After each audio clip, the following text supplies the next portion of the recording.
Why Indian animation never grew up like Japan और USA? Imagine करो एक parallel world जहाँ पर इंडिया के पास नारुतो, टॉय स्टोरी और स्पिरिटेड अवे जैसे ग्लोबल आईपीज होते। लेकिन रियलिटी तो ये है कि जापान और यूएसए ने एनिमेशन को एक वर्ल्ड क्लास आर्ट बनाया जहाँ पर हम उस रेस में आज भी पीछे ही है। लेकिन ऐसा क्यों? आइए समझते हैं बिल्कुल सिंपल शब्दों में। पॉइंट नंबर 1, हमारे यहाँ एनिमेशन को हमेशा बच्चों का मीडियम समझा गया। वही जापान और यूएसए में एनिमेशन का मतलब है full fledged story telling medium. वहाँ पर Naruto, attack on Titan, death note, your name ये सब टीन्स एंड अडल्ट्स के लिए बनाए गए थे। यूएसए में पिक्सार और ड्रीमवर्क्स ने एनिमेशन को फैमिली एंटरटेनमेंट तक रेज किया। लेकिन हमारे यहाँ इंडिया में क्रिएटर्स को आज भी वही एक ही ब्रीफ मिलता है कि सेफ, मॉरल और एजुकेशनल कंटेंट बनाओ, नहीं तो पेरेंट्स कंप्लेन करेंगे। और इसी माइंडसेट ने हमारे यहाँ पर क्रिएटिविटी को पूरी तरह से चोक कर दिया। पॉइंट नंबर 2, एनिमेशन इंडस्ट्री का हमारे यहाँ का सबसे बड़ा प्रॉब्लम, बजट। जापान और यूएसए में एनिमेशन का बजट स्काई हाई होता है। एक एवरेज एनिमे एपिसोड का बजट 40 से 70 लाख, एक पिक्सर फिल्म का बजट 1000 से 1500 करोड़ तक। और इंडिया में कभी कभी तो एक पूरा एपिसोड 2 से 5 लाख तक में बनाया जाता है। Low budget is equal to weak animation quality, repetitive background, cheap action loops, weak storytelling. तुम लोग छोटा भीम और मोटू पतलू को कितना भी पॉलिश कर लो, मतलब पिक्सर के सामने तो उसकी कोई कंपैरिजन ही नहीं है। पॉइंट नंबर 3, हमारे पास ओरिजिनल राइटर्स नहीं है, लेकिन आउटसोर्सिंग स्टूडियोज बहुत ज्यादा है। बहुत लोगों को ये नहीं पता होगा कि इंडिया में एनिमेशन का टैलेंट जो है बहुत ज्यादा स्ट्रॉन्ग है। लेकिन 80% स्टूडियोज क्या करते हैं, यूएसए, कनाडा और यूरोप के शोज आउटसोर्स करके बनाते हैं। क्लाइंट्स जो है उनको सिर्फ एनिमेशन बनवाने के लिए रखते हैं। स्टोरी, कैरेक्टर्स, वर्ल्ड बिल्डिंग सब इंडिया के बाहर ही होता है। और इससे एक्चुअली होता क्या है पता है, हमारी सारी क्रिएटिविटी इंडिया के बाहर एक्सपोर्ट होती है और देश के लिए कोई ओरिजिनल आईपी क्रिएट नहीं हो पाता।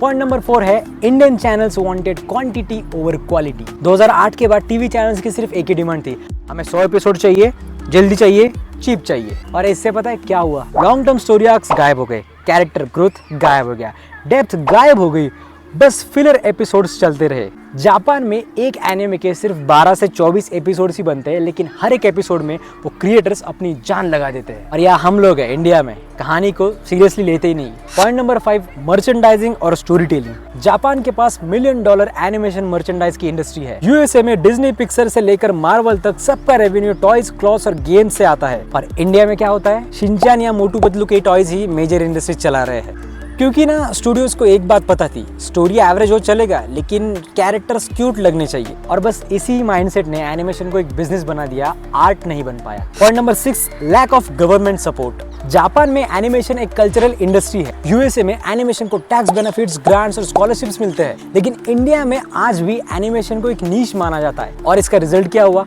आज तक कोई एक प्रॉपर इकोसिस्टम ग्रो ही नहीं कर पाई। पॉइंट नंबर 7, हमारे पास विजनरी क्रिएटर्स है ही नहीं क्योंकि इंडस्ट्री रिस्क नहीं लेना चाहती। जापान में हायाओ मियाजाकी जैसा विजनरी एक कंप्लीट स्टूडियो बिल्ड करता है। यूएसए में स्टीव जॉब्स ने पिक्सार को दुनिया का बेस्ट स्टूडियो बनाया। और इंडिया में आज भी अगर क्रिएटर्स को कोई ओरिजिनल आइडिया आता है तो चैनल वालों का पहला रिएक्शन होता है कि रिस्क मत लो, सेफ खेलो।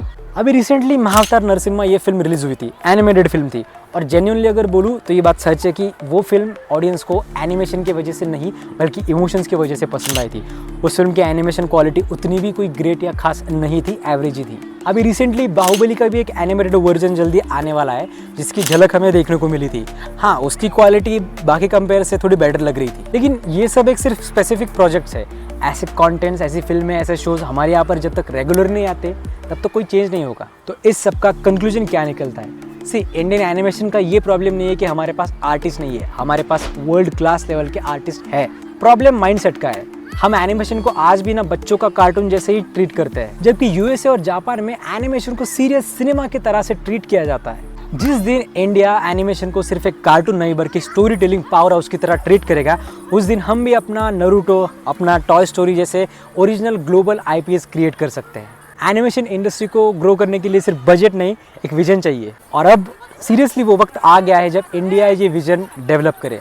इस सब के बारे में आपके क्या थॉट्स है, कमेंट्स में मुझे ज़रूर बताना।